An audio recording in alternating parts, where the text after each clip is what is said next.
Η αντιπολίτευση αυτή θα φέρει και την ευθύνη, έχει πει χαρακτηριστικά ο Πρωθυπουργός.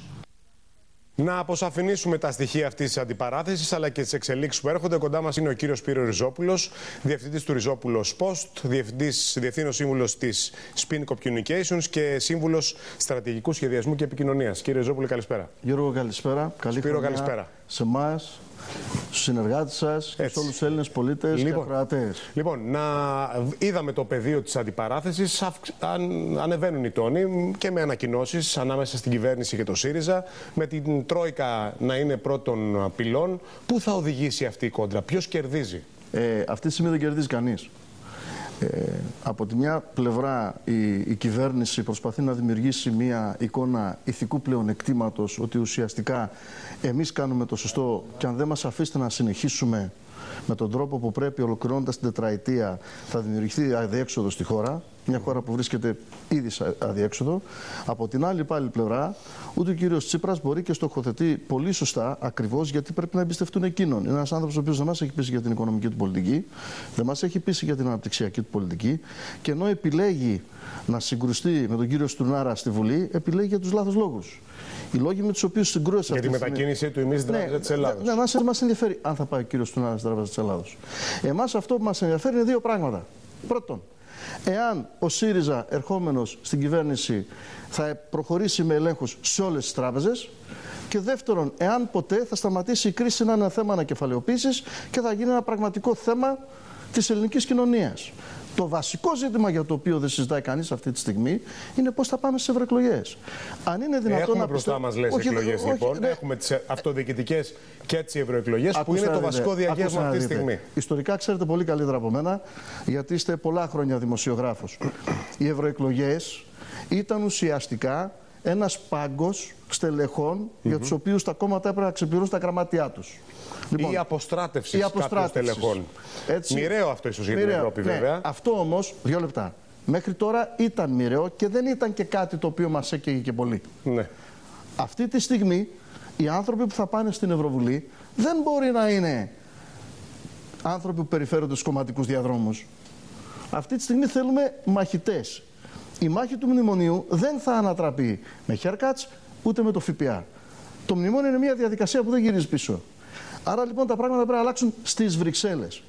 Για να αλλάξουν τα πράγματα στις Βρυξέλλες θέλουμε οργανωμένα μυαλά, καθόλου συναισθηματικά, τα οποία θα πάνε και θα καταλάβουν επιτέλους έτσι, ότι όταν μπήκαμε στην Ευρωπαϊκή Ένωση το πανηγύρι τέλειωσε εδώ και χρόνια. Έχουμε και δικαιώματα. Αυτά τα δικαιώματα πρέπει να αποσαφινιστούν. Θέλει μια απόλυτη στρατηγική τοποθέτηση από ανθρώπους οι οποίοι θα έπρεπε να έχουν ουσιαστικά εμπειρία στα κέντρα εξουσίας για να μπορούν να διαχειριστούν τόσες σκληρές μάχες. Ναι. Και σε κάθε περίπτωση η μάχη θα δοθεί στις Βρυξέλλες. Γι' αυτό και βλέπω τελείως αδιάφορη τη συζήτηση για τις εθνικές εκλογές. Όπως μου είναι επίσης αδιάφορο αν τελικά θα ψηφιστεί ο κ. Παπούλιας ή όχι. Δεν είναι πια αυτό ή όποιος πρόεδρος της Δημοκρατίας. Κανένα. Απλά γίνεται αυτή η συζήτηση σε σχέση με το χρόνο των εθνικών εκλογών. Ναι, το οποίο όμως δεν είναι το ζητούμενο. Σύμφωνα με τις πληροφορίες της δικές σου, Σπύρο, πότε αξιολογούν στο εξωτερικό ότι θα πάμε στις εθνικές εκλογές? Ακούστε να δείτε. Δεν υπάρχει ημερομηνία. Διότι η εικόνα που υπάρχει είναι ότι υπάρχει μια πολυδιάσπαση εξουσίας στη χώρα. Το οποίο όταν υπάρχει πολυδιάσπαση εξουσίας... Δηλαδή, τι εννοείς αυτό να το εξηγήσουμε? Τι θα πει αυτό το πράγμα? Το λέω γιατί έχεις κάνει πολλά χρόνια στην Αμερική, έχεις παθεί με τα κέντρα τι θα αυτά. πούνε πολυδιάσπαση εξουσίας? Η εξουσία χωρίζεται σε 3 σώματα. Το νομοθετικό, το εκτελεστικό και το κοινοβουλευτικό για τις κοινοβουλευτικές δημοκρατίες. Όταν σε επιμέρους κομμάτια αυτής της εξουσίας υπάρχουν επιμέρους κομμάτια τα οποία συνδέονται οριζόντια και ουσιαστικά μορφώνουν την πολιτική της χώρας, μια καλή σχέση 5 βουλευτών με 2 δημοσιογράφους, με έναν δικαστικό, με 2 τράπεζες. Κάνεις ό,τι θέλεις όταν η κυβέρνηση είναι αδύναμη. Γιατί αν η κυβέρνηση είχε σωστή οικονομική πολιτική, βγάζοντάς μας εμάς από αυτόν τον ατέρμονο αγώνα ενός μνημονίου, διαμορφώνοντας μια οικονομική πολιτική πέραν από αυτό και μια αναπτυξιακή πολιτική η οποία δεν είναι ανύπαρκτη, ξεκαθαρίζοντας ότι η κρίση της χώρας δεν είναι κρίση ανακεφαλαιοποίησης, είναι κρίση της κοινωνίας. Και αν θέλετε να το μιλήσουμε και με πιο χρηματοπιστωτικούς όρους, να μιλήσουμε και έτσι. Χρήματα που δεν φτάνουν στην αγορά είναι χρήματα που δεν υπάρχουν. Συνεπώς, αυτό το ψευτοδίλημμα το οποίο προσπαθούν όλοι να προτάξουν, ο καθένας από τη δική του οπτική γωνία, γι' αυτό και υπάρχει απογοήτευση, γι' αυτό και να μην για να μην απογοητεύονται που ο κόσμος ασχολείται με το αν τελικά έχει βελτιωθεί στην τηλεόραση ο Κασιδιάρης ή όχι. Διότι αυτό τον ενδιαφέρει πια, έτσι όπως τον κάνανε τον κόσμο. Ο κόσμος είναι σε ένα διέξοδο. Ο κόσμος είναι σε ένα διέξοδο. Εκτιμάς ότι η Ελλάδα συνεχίσει σε αυτό τον δρόμο της πολιτικής που χαράζουν οι Γερμανοί, η Μέρκελ, ή θα κοιτάξουν διαφορετικά? Ακούστε να δείτε. Η αρχή ξεκινάει από αυτές τις ευρωεκλογές. Ναι. Έχει να κάνει με όλο τον Νότο, φαντάζομαι. Έχει να κάνει με όλη την Ευρώπη. Για να σας δώσω να καταλάβετε πόσο λάθος πάει η Ευρώπη, ακόμα και οι ρατσιστικές της συμμαχίες λειτουργούν με τους παλιωμοδίτικους όρους. Δηλαδή η Μέρκελ με τον ομόλογό της στη Γερμανία συζητάνε να δημιουργήσουν μια καινούρια πτέρυγα εθνικισμού μέσα στην Ευρωπαϊκή Ένωση. Μα το ζήτημά μας δεν είναι η πτέρυγα αυτή. Το ζήτημά μας είναι ότι πάλι ακόμα και εκεί θα συνεργαστεί η Γαλλία με τη Γερμανία. Δηλαδή πάλι ο άξονας. Τον ομόλογο της, τον Γάλλο εννοείς. Το οποίο πάλι απέτυχε. Δεν είναι εκεί το ζήτημά μας.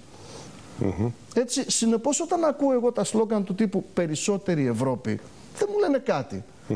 Αυτή τη στιγμή η Ευρώπη. Πιστεύεις ότι θα καταγραφεί η άνοδος των ευρωσκεπτικιστών? Αυτό είναι προφανές. Ξεκινάμε από εκεί. Δεν υπάρχει όρος θα αυξήσει τις δυνάμεις της αριστερά με το πρόσωπο του Τσίπρα ως υποψηφίου της Κομισιόν? Δεν το ξέρω. Γιατί το πρόβλημα αυτή τη στιγμή είναι ότι δεν μας πείθει κανείς. Υπάρχει αδιέξοδο στην κοινοβουλευτική εκπροσώπηση. Πώς θα το κάνουμε? Γιατί αυτή τη στιγμή πρέπει να γίνει ένα άλμα εμπειρίας και ικανότητας. Δεν μπορούν να πάνε στην Ευρωβουλή αυτοί που πηγαίναν μέχρι τώρα και επιστρέφανε στην Ελλάδα και γινόντουσαν υπουργοί και δήμαρχοι. Δεν γίνεται αυτό. Αυτή είναι η μάχη. Δεν είναι οι εθνικές αυτή τη στιγμή. Η αλήθεια είναι ότι γίνεται πολύ μεγάλη συζήτηση για τα πρόσωπα στους δήμους και τις περιφέρειες, αλλά πολύ μικρή κουβέντα για τις λίστες της ευρωεκλογές. Μόνο δεν καταλάβατε καλά. Τους επικεφαλείς. Να σας πω κάτι. Ναι. Δεν μάθαμε ποτέ να πιστεύουμε ότι ως συμμέτοχοι στην Ευρωπαϊκή Ένωση έχουμε δικαιώματα. Έχουμε δικαιώματα να πάμε να διαμορφώσουμε το μέλλον της Ευρώπης. Κάποτε στα ελληνοτουρκικά, αν θυμάστε, έτσι, ναι. Τη δεκαετία του 90, προτού προχωρήσει η περίφημη στρατηγική της επαναπροσέγγισης, λοιπόν, λέγαμε ότι η λύση στα ελληνοτουρκικά περνάει από την Άγκυρα. Το ξέρουμε ότι η λύση στην Αθήνα περνάει από τις Βρυξέλλες. Θέλουμε νέες συμμαχίες, νέο πολιτικό λόγο και απευθείας την παράδοση με τη Γερμανία. Δεν υπάρχει άλλη λογική. Λοιπόν, να πάμε και σε κάτι άλλο. Υπάρχει στην ατζέντα και στις κυριακάτικες εφημερίδες όλη αυτή η ιστορία με τις αποκαλύψεις, τις προφυλακίσεις για τις μίζες στα εξοπλιστικά.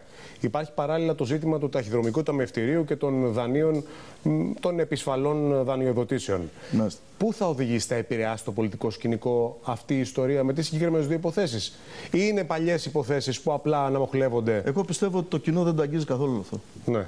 Εγώ πιστεύω δηλαδή, και γι' αυτό και είμαι και σε απευθείας αντίθεση και με τους δημοσκόπους της χώρας. Με ποια λογική? Αυτή τη στιγμή βλέπουμε δημοσκοπήσεις τις οποίες δημοσιοποιούνται και στην τηλεόραση και σε εφημερίδες. Ναι, που δείχνουν κυρίως βραχία κεφαλή, τον ΣΥΡΙΖΑ, την Δημοκρατία. Δείχνουν μια βραχία κεφαλή και δείχνουν αποφάσεις τους 30%. 20 με 30%. Ναι.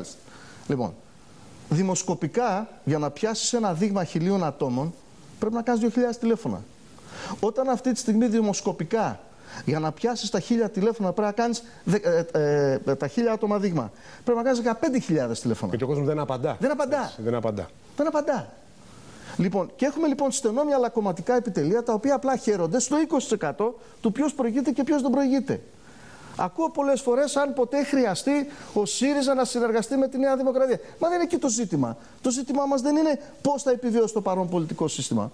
Το ζήτημά μας είναι ότι δεν μπορεί το πολιτικό σύστημα το οποίο μόλυνε το νερό να έρθει να μας πει ότι δεν πίνεται. Δεν γίνεται αυτό το πράγμα. Το ζήτημα της Χρυσής Αυγής. Έχουμε 6 βουλευτές προφυλακισμένους, μεταξύ αυτών και τον αρχηγό της Χρυσής Αυγής. Πολλοί συζητούν ότι ενδεχομένως να φτάσουμε σε ένα σημείο να βγει εκτός νόμου η Χρυσή Αυγή. Ο κύριος Τσίπρας είπε προχτές ότι θα είναι κακό να βγει η Χρυσή Αυγή εκτός νόμου. Θεωρείς ότι υπάρχει ένα σχεδιασμό συγκεκριμένος για το ζήτημα της Χρυσής Αυγής? Όταν έγιναν οι συλλήψεις, ρωτήθηκα, έτσι, ποια είναι η γνώμη μου για το πλήγμα που θα δεχτεί η Χρυσή Αυγή. Απάντησα πολύ καθαρά ότι αν δεν μπορούν να δουν πώς καταλήγει αυτό το πράγμα την επόμενη μέρα πολιτικά, διότι το ζητούμενο δεν είναι συλλήψεις. Τι έχει σχεδιαστεί, έτσι. Λοιπόν, εκεί λοιπόν εμείς ως blog, αν θυμάστε καλά, μην περιμένοντας γραμμή από κανέναν, τολμήσαμε και την τέταρτη μέρα μόλις αποφυλακίστηκαν οι πρώτοι και βγάλαμε δημοσκόπηση. Και είδατε τότε, στη δημοσκόπηση που κάναμε, ότι οι απώλειες ήταν λίγες. Για τη Χρυσή Αυγή. Ναι. Εγώ δεν πιστεύω ότι πρέπει να βγει εκτός νόμου η Χρυσή Αυγή. Και θα το εξηγήσω ξεκάθαρα. Γιατί αυτή τη στιγμή όταν βγάζεις κάποιον εκτός νόμου, πρέπει να μπορείς να δεις τι σημαίνει και αυτό την επόμενη ημέρα. Όπως δεν είδαμε τις συλλήψεις, δεν είμαι σίγουρος εκείνοι οι οποίοι λένε τόσο εύκολα αυτή τη φράση καταλαβαίνουν τι θα πει εκτός νόμου.